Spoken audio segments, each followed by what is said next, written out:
Hexadecimal numbers base 16. Word hexadecimal అనేది derive అయింది Greek నుండి. వర్డ్ హెక్సాడెక్కి మీనింగ్ ఏంటి అంటే 16. ఈ హెక్సాడెసిమల్ నెంబర్ సిస్టమ్ అనేది కన్వీనియంట్ దేనికంటే ఫార్మాట్ చేయడానికి, లార్జ్ బైనరీ నెంబర్ని షార్టర్ ఫామ్లోకి ఫార్మాట్ చేయడానికి కన్వీనియంట్ ఈ సిస్టమ్ అనేది. ఇది ఏం యూజ్ చేస్తుంది అంటే 16 సింబల్స్ని యూజ్ చేస్తుంది. 0 నుంచి 9 వరకు, A నుంచి F వరకు. డెసిమల్ సిస్టంలో ఉన్న ఫస్ట్ 10 సింబల్స్ ఉంటాయి. అయితే 10, 11, 12, 13, 14, 15కి బదులు ఇది ABCDEFని యూజ్ చేస్తుంది. ఎందుకంటే ఇది ప్రివెంట్ చేస్తుంది ఏదైనా కన్ఫ్యూజన్ని. వెయిట్కి మధ్య అంటే 2 అడ్జసెంట్ సింబల్స్కి మధ్య.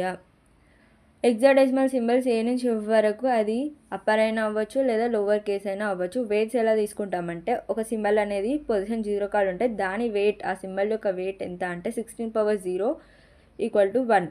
అంటే 16ని మనము రైజ్ చేస్తాము దాని పొజిషన్ వరకు. ఇప్పుడు ఇంకొక సింబల్ ఉంది, అది పొజిషన్ 1 దగ్గర ఉందనుకో, దాని వెయిట్ ఎంత వస్తుంది అంటే 16 పవర్ 1 = 16. హెక్సాడెసిమల్ని మనం డెసిమల్లోకి కన్వర్ట్ చేయొచ్చు, డెసిమల్ నెంబర్ని మనం హెక్సాడెసిమల్లోకి కన్వర్ట్ చేయొచ్చు.